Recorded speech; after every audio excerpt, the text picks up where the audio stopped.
করে নিয়ে আসছেন অনেক প্রকার দুঃখ, কষ্ট, রোগ, ব্যাধি,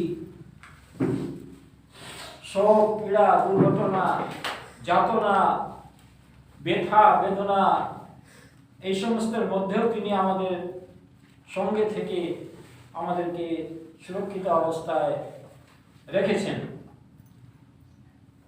আমরা যদি স্মরণ করি যে সারাটা বছর আমরা কিভাবে আমাদের জীবন যাপন করেছি, যেভাবে ঈশ্বর আমাদেরকে চান সেইভাবে হয়তো আমরা তার কাছে আসতে পারিনি। অনেক অবাধ্য হয়েছি, অনেক অলসতায় জীবনযাপন করেছি, এমন এমন কাজ করেছি যেটা ঈশ্বর চান না, এমন কথা বলেছি যেটা আমাদের বলা উচিত হয় না, এমন কিছু জায়গায় আমরা গেছি যেখানে আমাদের যাওয়া উচিত হয় না, কিন্তু তথাপি তিনি আমাদেরকে তার অনুগ্রহের চাদরে আবৃত করে রেখেছেন, ঢেকে রেখেছেন, সুরক্ষিত অবস্থায় রেখেছেন। আমাদের অপরাধ অনুযায়ী প্রতিফল, পাপ অনুযায়ী প্রতিফল তিনি আমাদেরকে দেননি। আমাদের প্রতিনিয়ত প্রতিটি অবস্থায় তিনি আমাদেরকে ক্ষমা করে আসছেন। তিনি যদি আমাদের ভুল ধরেন, তিনি যদি আমাদের উপর প্রধান্বিত হন, তবে আমরা এক সেকেন্ডও এই পৃথিবীতে বেঁচে থাকার কোনো রাস্তাই আমাদের থাকে না। কিন্তু আমরা অনেক সময় আমরা আমাদের নিজেদের মধ্যে নিজেদেরকেই আমরা ক্ষমা করতে পারি না। তথাচ আমরা প্রার্থনা করে থাকি যে হে স্বর্গীয় পিতা, যেমন আমি আপন আপন অপরাধীকে ক্ষমা করিয়াছি, তদ্রূপ তুমিও আমাদের ক্ষমা করো। মুখে শুধু বলে থাকি, কিন্তু হৃদয়ে নয়। মুখে শুধু আমরা বলি যে আমরা যেমন আপন আপন অপরাধীকে ক্ষমা করি, তদ্রূপ তুমিও আমাদের অপরাধ সকল ক্ষমা করো। একটা তোতা পাখির মতো বলিয়া হয়। আর যদিও আমরা ক্ষমা করি, অন্তর থেকে নয়। মুখে ক্ষমা করে দিলাম, কিন্তু হৃদয়ে প্রতিশোধমূলক ভাব নিয়ে আমরা থাকি। কিন্তু প্রভু আমাদের কত রকম জঘন্য জঘন্য পাপ, ঘৃণিত পাপ তিনি ক্ষমা করে এক নিমিষের মধ্যে তিনি সমস্ত কিছু ভুলে যান। তিনি সেটা স্মরণ করেন না। কাজেই তার অনুগ্রহ, তার দয়া, তার করুণা আমাদের জন্য কত মহৎ, কত মহান। এবং এরকম অবস্থার মধ্য দিয়েও তিনি আমাদেরকে সুরক্ষিত অবস্থায় রেখেছেন।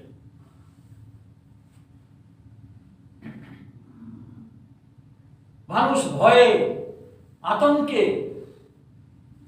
ছোটাছুটি করছে, দৌড়াদৌড়ি করছে, মৃত্যুর ভয়ে মানুষ এদিক ওদিক যাচ্ছে, কিন্তু ঈশ্বর তার সন্তানদের জন্য বলেছেন, পড়িবে তোমার পাশে সহস্র জন, তোমার দক্ষিণে 10 সহস্র জন, উহা তোমার নিকটে আসিবে না। আমরা ঈশ্বরের বাক্যগুলো ভুলে যাই।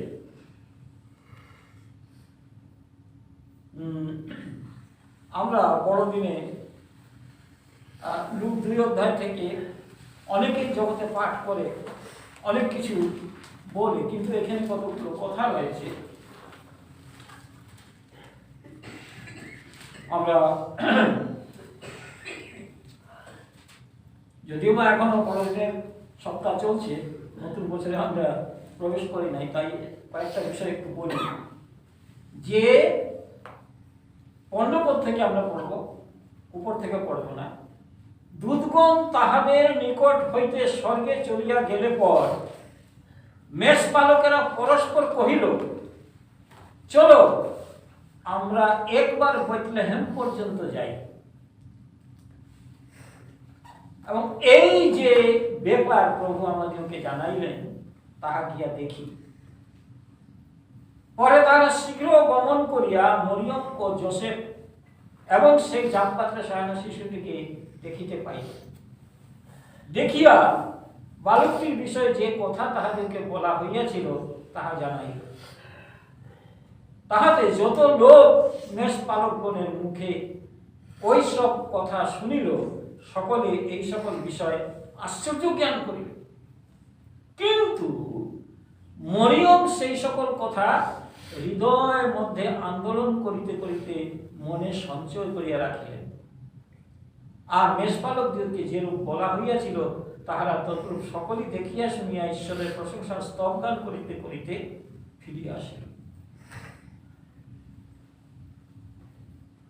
এইখানে রাখালদের যখনই খবর দেওয়া হয়েছে তারা এক সেকেন্ডও দেরি করেনি, এক সেকেন্ডও দেরি করেনি। তারা কোথায় মেষ রাখবে, কোথায় কার কাছে ছেড়ে যাবে, কে দেখবে, বাঘে খাবে না সিংহে খাবে, তার সমস্ত মেষপালরা এই কথাটা তারা কোনো সময় চিন্তাই করেনি। তারা স্বর্গদূতের খবর শুনে তারা কি বলল, চলো চলো চলো চলো আমরা একবার বেথলেহেম পর্যন্ত যাই, চলো আমরা একবার বেথলেহেম পর্যন্ত যাই। এবং এই যে ব্যাপার প্রভু আমাদেরকে জানাইলেন তাহা দেখি, তাহা গিয়ে দেখি।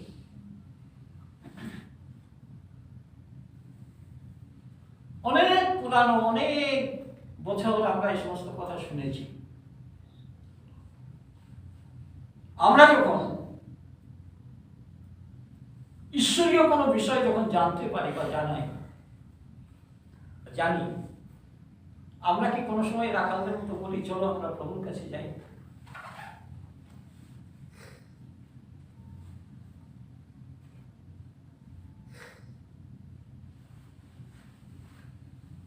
আমাদের চিন্তাই হয় না, না আজকে প্রভুর কাছে যাবো না, আজকে অনেক কাজকর্ম আছে, চাকরি বাকরি আছে, অপশন নাই, টাইম একেবারে রাইট টাইমে তো আমরা আসতেই পারি না কোনো সময় কেউ। মানে আমাদেরই সব কিছু রয়েছে, প্রভুর যেন কিছুই নাই, অথচ প্রভু সৃষ্টিকর্তা। চলো আমরা বেথলেহেম পর্যন্ত যাই। সারা জীবন তো মেষ চড়ালাম, সারা জীবন মেষের রক্ষালি করলাম, হঠাৎ আমাদের কাছে আনন্দের মহানন্দের সুসমাচার যে আমাদের জন্য একজন মুক্তিদাতা ত্রাণকর্তা জন্মেছেন। তারা তাদের ড্রেস, তাদের মেকআপ, তাদের স্নান পানি খাওয়া দাওয়া কিছু নাই, সেই রাত্রেবেলায় তারা দূত তাদেরকে খবর দিয়েছে চলো যাই দেখি। কত ভালো হতো যদি আমরা বলতাম চলো আমরা বেথলেহেম পর্যন্ত যাই, প্রভুর গৃহ পর্যন্ত যাই আমরা। আর বেথলেহেম মানেই হচ্ছে রুটির কারখানা।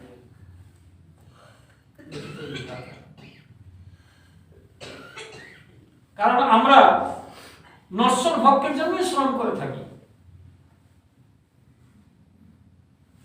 আর যিশু বলেছেন তোমরা নশ্বর ভক্ষের জন্য শ্রম করিও না, মনুষ্য কেবল রুটিতে নয় কিন্তু ঈশ্বরের মুখ নির্গত বাক্য দ্বারাই বাঁচে।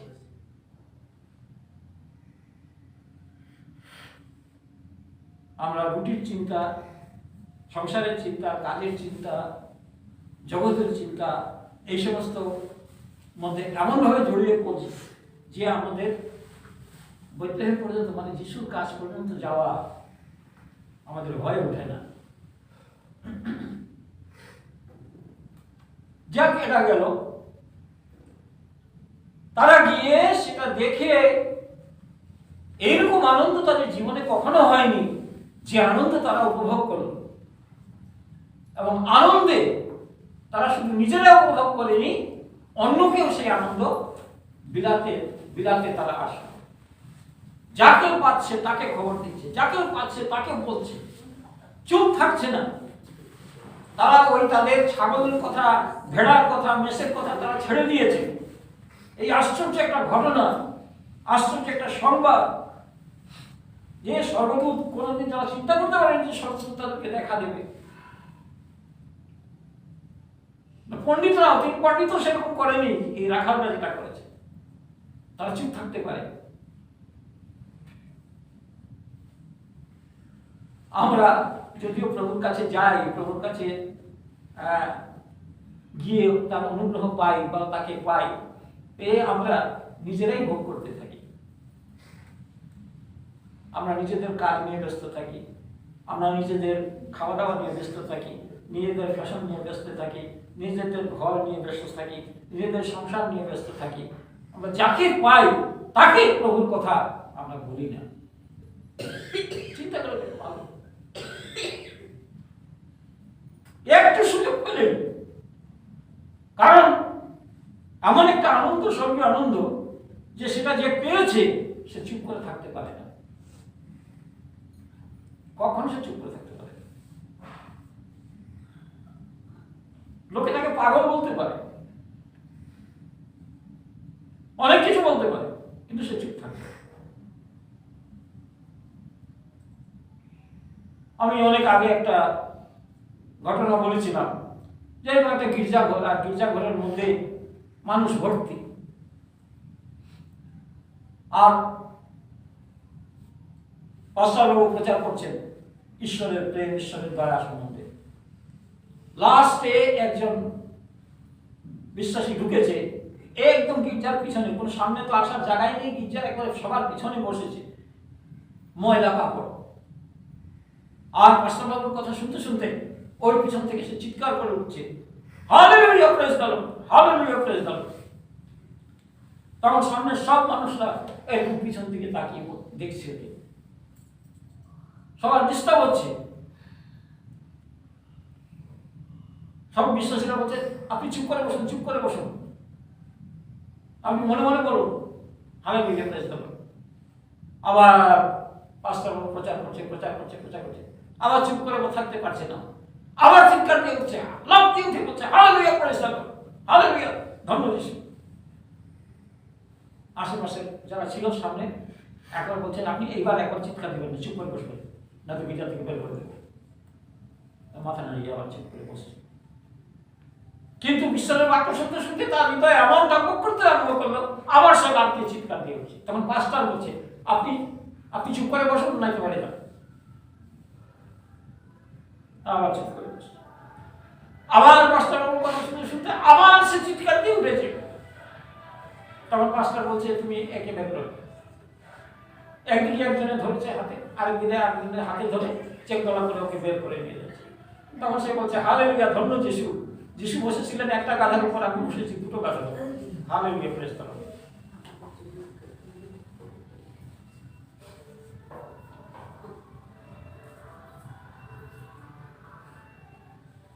যিশুকে যে পায়, যিশুর প্রেমে সে পাগল হয়ে যায়।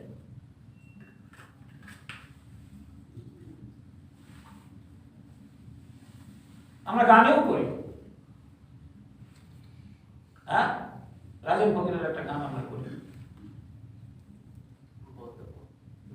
হ্যাঁ, কি আছে কথাগুলো,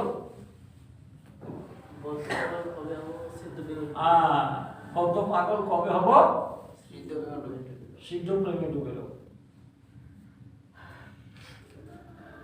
আমরা পাগল হচ্ছি জগতের এই সমস্ত, এই জগতের সাজগুজ, ডেকোরেশন, খাওয়া দাওয়া, পার্টি, ফোয়ারা, আমোদ, এই সমস্ত পাগল হচ্ছে। ঈশ্বরের প্রেমে না। ঈশ্বরের প্রেমে পাগল হলে আমরা ছুটে যাব রাখালদের মতো, প্রভুর কাজ কিন্তু যাই। পণ্ডিতরাও তারা যিশুকে যতক্ষণ পর্যন্ত পায়নি, তারাও নাছাড়বান্ধা, তারাও ছাড়েনি। কোথায় যিশু আছে? যাক, কিন্তু এখানে একটা বিষয়, খুব অদ্ভুত ঘটনা একটা রয়েছে, যে যে কথা তাহাদেরকে বলা হইয়াছিল তাহা জানাইল, তাহাতে যত লোক মেষপালকগণের মুখে ওই সব কথা শুনিল, সকলেই এই সকল বিষয়ে কি করলো? আশ্চর্য জ্ঞান করলো। লোক ভাবতে পারেনি যে রাখালদের মুখ থেকে এইরকম ঘটনাবলীর কথা তারা শুনতে পাবে। তারাই যিশুর জন্মের সুসমাচার প্রথম প্রচার করল, এই রাখাল। কিন্তু তারপরে লেখা আছে, কিন্তু মরিয়ম এই সকল কথা হৃদয়ের মধ্যে আন্দোলন করিতে করিতে মনে সঞ্চয় করিয়া রাখি। এটা একটা সাংঘাতিক বিষয়।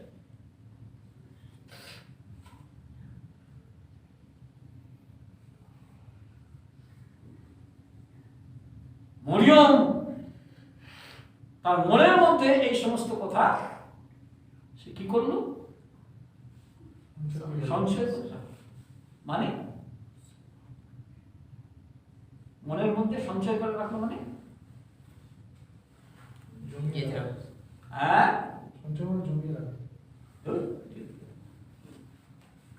জমিয়ে রাখলে তো বড় হয়ে যাবে না?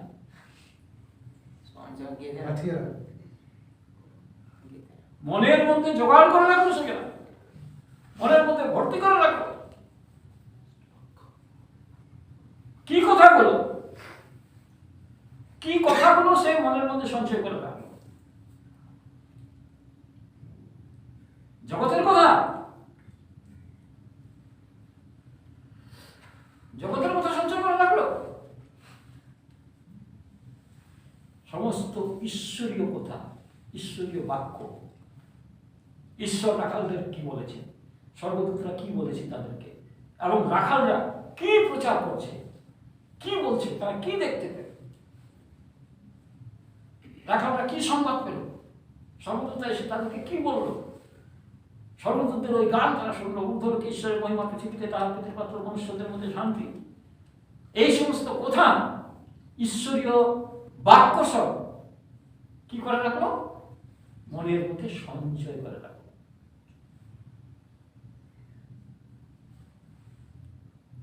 আমার মনে হয় গীত সংহিতা 119 অধ্যায় মনে একটা কথা আছে,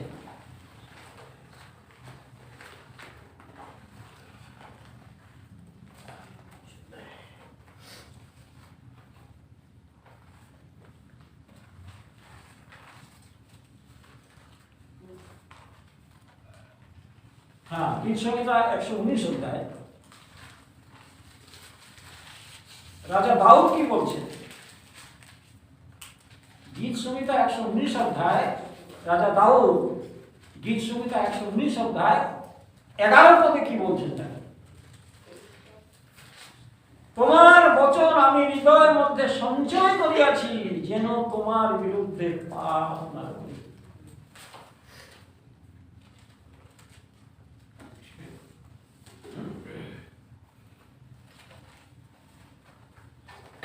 তোমার বচন, ঈশ্বরের বাক্য, ঈশ্বরীয় বিষয়,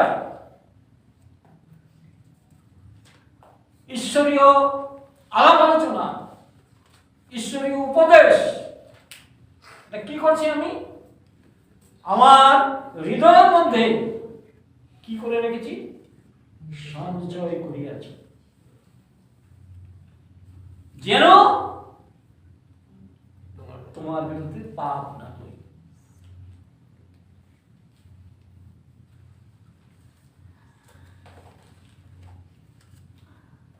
মানুষের জীবনে, মানুষের হৃদয়ে, মানুষের মনে যখন ঈশ্বরীয় কোনো বাক্য থাকে না, ঈশ্বরীয় কোনো চিন্তা ভাবনা থাকে না, তখনই মানুষ পাপ করে।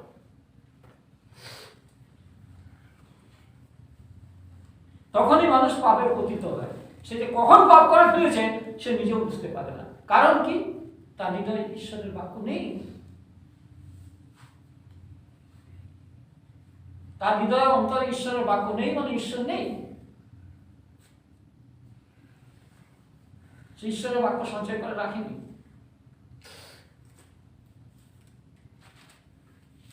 আবার সাধু পল কি বলেছেন? কি বলেছেন? তোমরা ঈশ্বরের বাক্য ঈশ্বরের বাক্য তোমরা প্রচুর রূপে হৃদয় আপন হৃদয়ের মধ্যে সঞ্চয় করো। ঈশ্বরের বাক্য তোমরা প্রচুর রূপে হৃদয়ে সঞ্চয় করিয়া রাখো। কলুসীয় পত্রে বলে।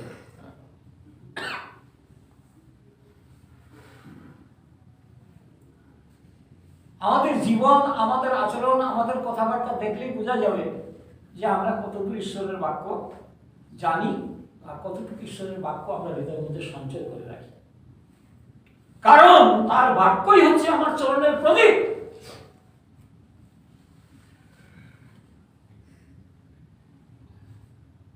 মরিয়মের জীবনে এত কঠিন অবস্থা আসছে, এত সংকট আসছে, তার সামনে তার ছেলেকে ধরে মারছে, তার ছেলেকে ধরে নিয়ে যাচ্ছে, তার ছেলের অত্যাচার উপরে অত্যাচার, এই যিশুর উপরে এইরকম নির্যাতন দেখে সে নীরবে সব সহ্য করতে পেরেছে। কারণ ঈশ্বরের প্রেমে সে পূর্ণ ছিল, ঈশ্বরের বাক্য তার হৃদয়ের মধ্যে সে সঞ্চয় করে রেখেছে। এই সমস্ত কিছু যিশুর জীবন, যিশুর চরিত্র, যিশুর আলোচনা, যিশুর উঠা বসা, এই সমস্ত কিছু তিনি মরিয়ম তার হৃদয়ের মধ্যে সঞ্চয় করে রেখেছে। 12 বছর বয়সে যিশু যখন মন্দিরে চলে যান, সেখানে যখন তাকে খুঁজতে খুঁজতে তারা গিয়ে ওখানে পায়, দেখি যে বড় বড় পণ্ডিতদের সঙ্গে বসে যিশু কথা বলছেন। বালক যিশু শুধু এইটুকু বলেছে যে তুমি আমাদেরকে এত কষ্ট দিলে কেন? কিন্তু এই সমস্ত বিষয় মরিয়ম তার হৃদয়ের মধ্যে সঞ্চয় করে রেখেছে। এই জন্য যতই সংকট, যতই পরীক্ষা, যতই কঠিন অবস্থা আসুক না কেন,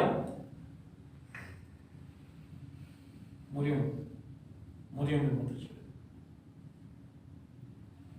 এই জন্য তুমি ধন্য।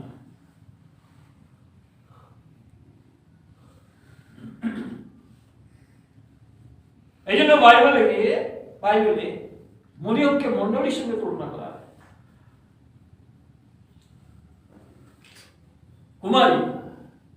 কুমারী মরিয়ম মানে মণ্ডলী,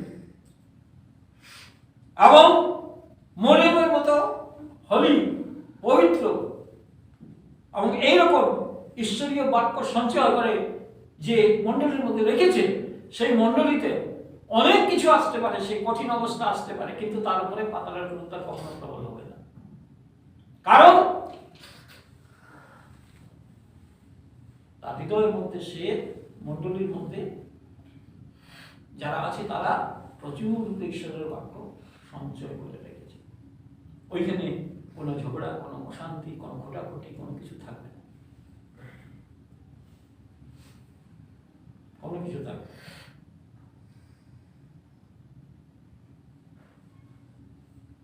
কাজেই আমরা আমাদের মনে বা হৃদয়ে আমরা কি সঞ্চয় করে রেখেছি? আমাদের কি হৃদয় আছে? কোন হৃদয় নিয়ে আমরা উঠা বসা করছি? কোন হৃদয় নিয়ে আমরা চলাফেরা করছি? কোন হৃদয় নিয়ে আমরা কথাবার্তা করছি?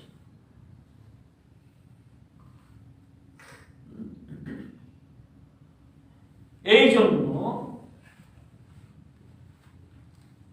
জন্য রাজা সলোমন বলেছিলেন হিতোপদেশ 23 পদে, 4 অধ্যায় 23 পদে, যে সমস্ত রক্ষণীয় অপেক্ষা তুমি তোমার হৃদয়কে রক্ষা করো। কেন? কেন হৃদয়কে রক্ষা করতে বলছে?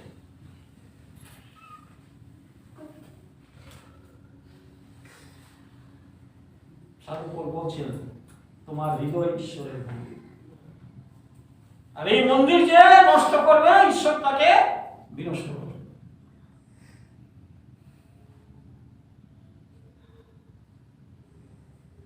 হৃদয় হচ্ছে ঈশ্বরের মন্দির, যেখানে ঈশ্বরের বাক্য সঞ্চয় করে রাখা হয়। যেখানে ঈশ্বরের বাক্য সঞ্চয় মানে সেখানে দাউদ বলছেন যেন তোমার বিরুদ্ধে পাপ না করি। ওখানে পাপ থাকতে পারে না, পাপের স্থান নেই, পাপের জায়গা নেই ওখানে। ওখানে পাতালের কোনো তার প্রবল হবে না, কারণ ওখানে শয়তান টিকতে পারবে না। ওখানে ঈশ্বরের বাক্য রয়েছে, আর ঈশ্বরের বাক্য মানে আদিতে বাক্য ছিলেন, বাক্য ঈশ্বর ছিলেন, প্রভু স্বয়ং থাকছেন। হৃদয়ে প্রচুর রূপে ঈশ্বরের বাক্য সঞ্চয় করা রাখাই মানে প্রভু যিশু আমার মধ্যে রয়েছে, এবং ঈশ্বরের বাক্য আমার সঞ্চয় করে রাখা মানে আমি যে কোনো জায়গাতেই যাই না কেন, এই অন্ধকার জগতের মধ্যে, পাপের অন্ধকারে পরিপূর্ণ জগৎ,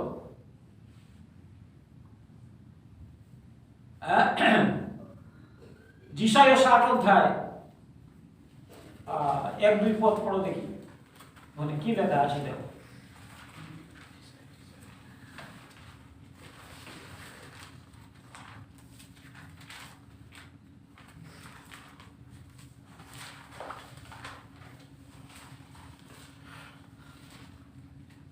ওঠো দীপ্তমতী হও। হ্যাঁ, কি লেখা আছে? উঠো দীপ্তিমতী হও। কেননা কেননা তোমার দীপ্তি উপস্থিত। তোমার দীপ্তি উপস্থিত। দীপ্তিটা কি? ঈশ্বরের বাক্য, ঈশ্বর। সদাপ্রভুর প্রতাপ তোমার উপরে উদিত হয়ে। কেননা দেখো অন্ধকার পৃথিবীকে ঘোর তিমির জাতিগণ, অন্ধকার পৃথিবীকে ঘোর তিমির জাতিগণকে আচ্ছন্ন করেছে। আমরা কি দেখছি জগতে এখন? অন্ধকার, ঘোর তিমির, একেবারে কালো কুচকুচে পাপের অন্ধকার, পাপের তিমির জাতিগণকে, মানে এই পৃথিবীতে বসবাসকারী মানুষদের একেবারে ঘিরে ফেলেছে, আচ্ছন্ন করে ফেলেছে। কিন্তু তুমি উঠো, দীপ্তিমতী হও। আমার দীপ্তি উপস্থিত।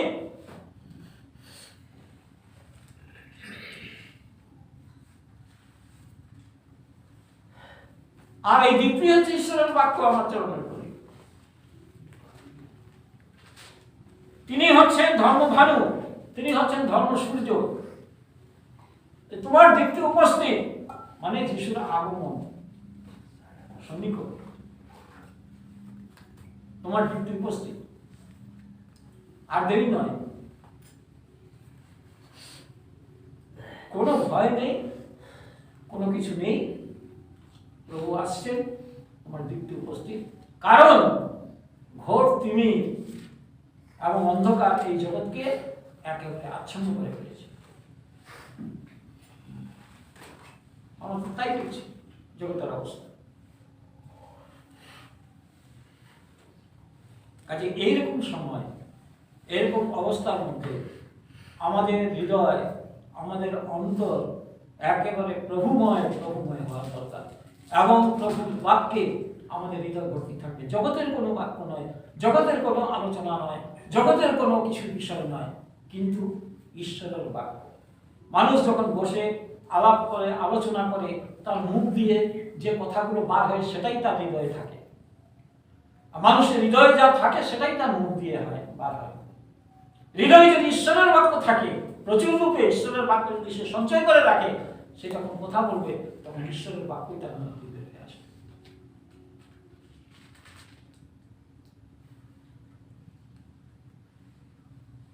আর এই হৃদয় সম্বন্ধে যিশু বলেছিলেন যে মানুষ বাইরের থেকে যা খায় তার দ্বারা অসুচি হয় না, কিন্তু তার ভিতর থেকে, তার মুখ দিয়ে যেগুলো বার হয় সেগুলো দ্বারা সে অসুচি হয়। মুখ দিয়ে কি বার হয়? চুরি, নরহত্যা, পাপ, ব্যভিচার, এই সমস্ত মানুষের হৃদয় থেকে বের হয়। আর এটা তার হৃদয় থেকে কেন বের আসছে? কারণ তার হৃদয় সেরকম, তার হৃদয়ের মধ্যে সেগুলো রয়েছে। হিংসা, ক্রোধ, লালসা, লোভ, লালসা, এই সমস্ত কিছু তার হৃদয়ের মধ্যে রয়েছে। এই জন্য তার চলন চালন, আচার ব্যবহার, উঠা বসা, সমস্ত কথাবার্তার মধ্যে ওইগুলোই বেরিয়ে আসবে, ঈশ্বরীয় বিষয় নয়। যদি তার হৃদয়ের মধ্যে ঈশ্বরীয় বিষয় থাকে, প্রচুর রূপে সে সঞ্চয় করে রাখে, তাহলে তার সমস্ত কথাবার্তা ঈশ্বরীয় বিষয়টি হবে।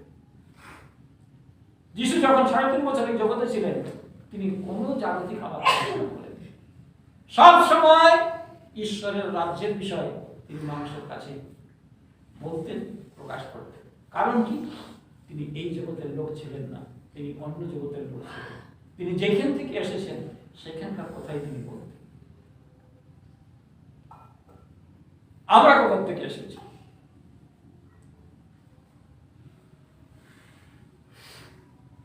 আমরা যদি জগৎ থেকে আসি, এই জন্য আমরা জগতের কথা বলি, কারণ আমরা জগৎ থেকে এসেছি। পিতা মাতার অবশ্যই আমাদের জন্ম হয়েছে, আমরা তো স্বর্গ থেকে আসিনি, আমরা পৃথিবীর থেকে এসেছি মা বাবার মাধ্যমে। এই জন্য তুমি যতই ভালো হও না কেন, যতই পণ্ডিত হও না কেন, যতই জ্ঞানী হও না কেন, যতই পারদর্শী হও না কেন, যত বড় সম্রাট হও না, প্রধানমন্ত্রী হও না কেন, নূতন জন্ম না হলে তুমি স্বর্গরাজ্যে যেতে পারবে।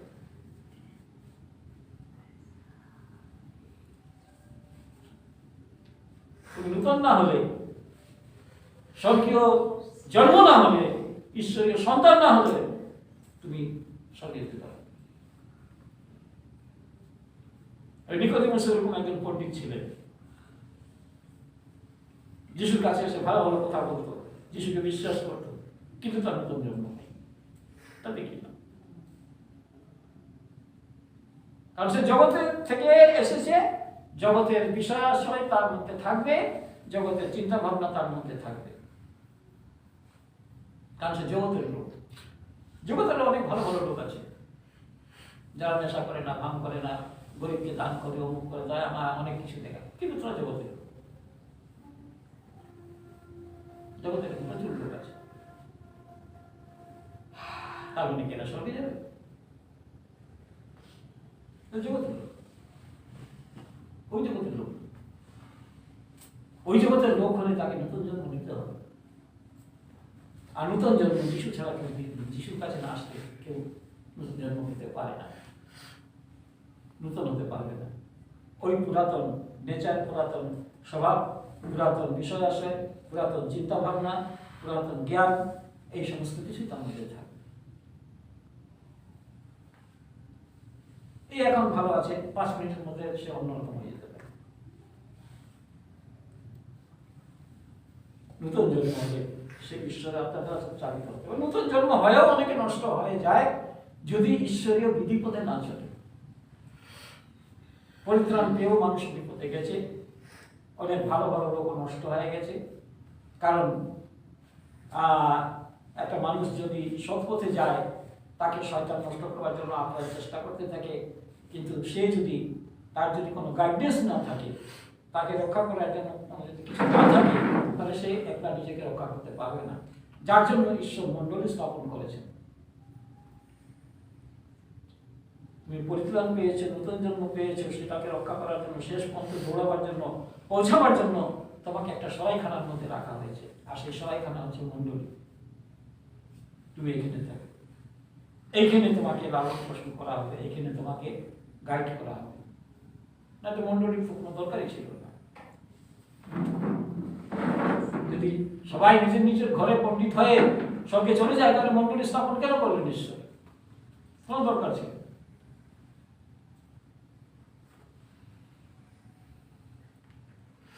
এখনকার জগতে তো মানুষ মনে করে মণ্ডলী হচ্ছে গাছের মুয়া। এইখানে একটা মণ্ডলী, ওইখানে একটা মণ্ডলী, ওইখানে একটা ওগুলো তো মণ্ডলী না, ওগুলো হচ্ছে মুদিখানা দোকান। ছোট ছোট মুদিখানা দোকান পাড়ার মধ্যে অনেক খুলেছে, কেনাকাটা ব্যবসা করে। 10 জন 5 জন নিয়ে একটা গ্রুপ হলো, সেখানে চাঁদা তুলে নিজেরা পেট পালন করছে। আবার ফটো টটো তুলে বিদেশে পাঠিয়ে দিতে পারলে সেখান থেকে টাকা চলে আসবে। এবার ঠেলা। এবার মোদি কি করেছে, ওই সিস্টার অফ চ্যারিটির বন্ধ করে দিয়েছে, বিদেশের টাকা আসা বন্ধ করে দিয়েছে বড়দিনের আগে।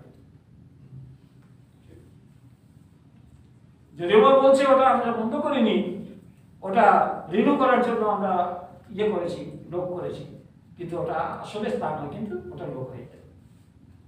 খুব ভালো নিয়ে আয় পয়সা বাইরে।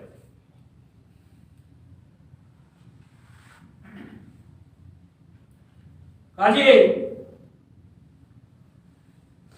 প্রভুর আগমন সন্নিকট, আমাদের সকলকে তার আগমনের জন্য প্রস্তুত হতে হবে।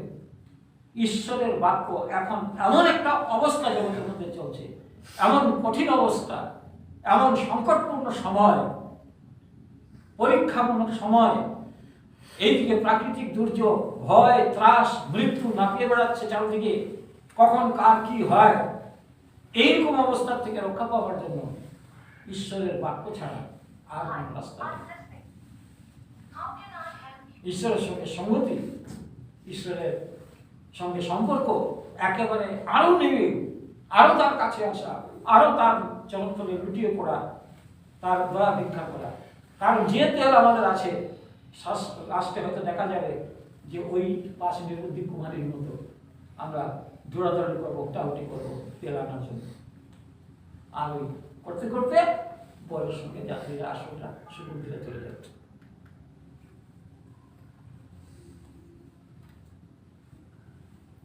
কাজেই আমাদের ওই দিকটাই ধ্যান দেওয়া দরকার, যেন ওই দিকেই যেখানে আমাদের স্থান, আমাদের ঘর, আমাদের যেতে হবে একদিন সবাইকে, সেক্ষেত্রের জন্য সেই দিকেই যেন আমাদের দৃষ্টি থাকে, আর সেই জায়গার জন্য যেন আমরা প্রস্তুত হই।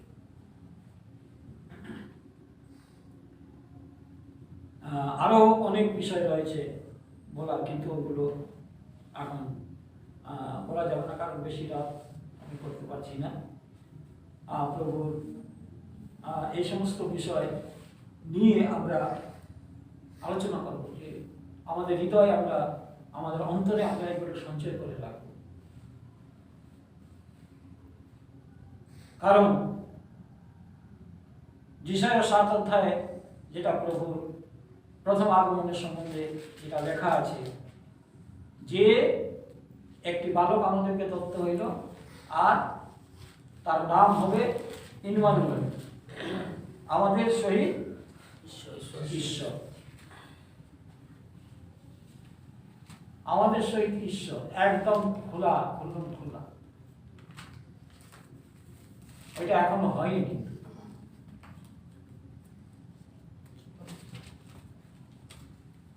ইম্মানুয়েল আমাদের সহিত ঈশ্বর, ওটা এখনো জগতে হয়নি। এটা হবে দ্বিতীয় হ্যাপি ক্রিসমাস। অনেকে বলে মেরি ক্রিসমাস, অনেকে বলে এক্সমাস, কিন্তু আমরা বলি হ্যাপি ক্রিসমাস। আর হ্যাপি ক্রিসমাস হচ্ছে দুটো,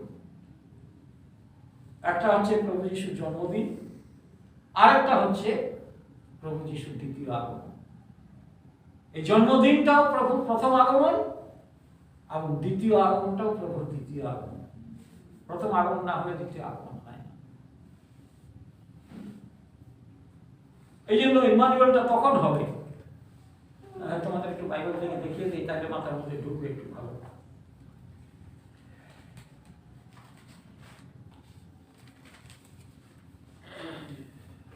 প্রকাশিত বাক্য 21 অধ্যায়।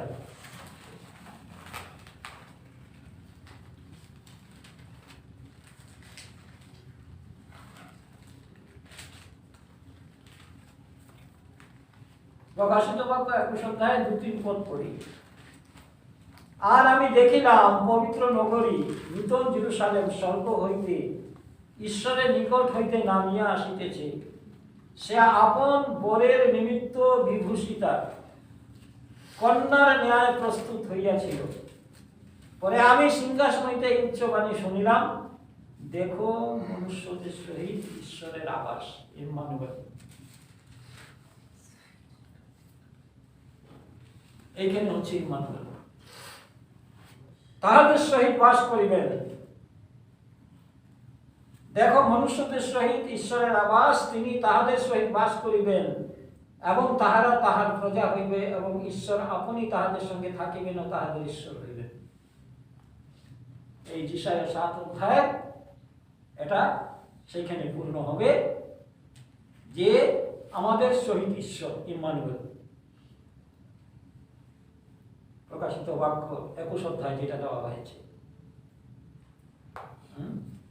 যিশায়া 7 অধ্যায় আছে না? হ্যাঁ।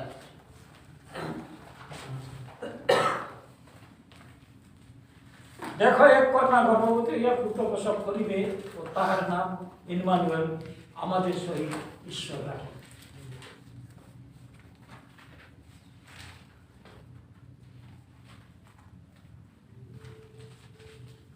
এইখানে হবে দ্বিতীয় ক্রিসমাস, মানে হ্যাপি ক্রিসমাস। সেই দিন আমরা বলবো হ্যাপি ক্রিসমাস। সব থেকে বড় দিন, যেদিন মানুষ কোনোদিন ধারণা করতে পারে না, এমন একটা দিন হবে যেদিন প্রভু আসবে। কবর ফেটে যাবে, মানুষ উঠে যাবে, লক্ষ লক্ষ কোটি কোটি লোক পৃথিবীর থেকে অদৃশ্য হয়ে যাবে। আর এইদিকে সরকার একেবারে কারফিউ জারি করে দেবে, রাস্তায় মিলিটারি নামিয়ে দেবে, বন্দুক নিয়ে সব দাঁড়িয়ে থাকবে। এত লোক কোথায় অন্য গ্রহ থেকে এসে কি নিয়ে গেল নাকি, কেউ বেরোতে পারবে না, কোথায় গেল এত লোক, কবরের মধ্যে কঙ্কাল পর্যন্ত নেই। পৃথিবীর মধ্যে সেটা সব থেকে বড় দিন, আর সেটাই হবে বড় দিন। আমরা এই বড়দিন নয়, এই বড়দিন তো পূর্ণ হয়ে গেছে এখন। আমরা ওই বড়দিনের অপেক্ষা করছি। এই জন্য প্রকাশিত বাক্য 19 অধ্যায় আছে, আমাদের এখানে লেখা আছে, আইসা আমরা আনন্দ উল্লাস করি যে মেসরা আমাকে বিবাহ উপস্থিত। ওইটা হবে হ্যাপি ক্রিসমাস। ওই হ্যাপি ক্রিসমাসে আপনাকে নতুন কাপড় পরতে হবে না, আর ওই কেক পেস্ট্রিও খেতে হবে না, একেবারে 1 সেকেন্ডে আপনি অন্যরকম হয়ে যাবেন, আর পৃথিবী থেকে চলে যাবেন, উপরে পেস্ট্রি খাবেন, ওই উপরে উপরে যিশু বানিয়ে রেখেছেন কেক পেস্ট্রি। আর ড্রেসটা নতুন পাবেন, তখন আপনি চেঞ্জ হয়ে যাবেন, একটা স্বর্গীয় ড্রেস, আত্মিক ড্রেস পাবেন। এই পৃথিবীর কোনো দর্জি সেই ড্রেস তৈরি করতে পারবে না।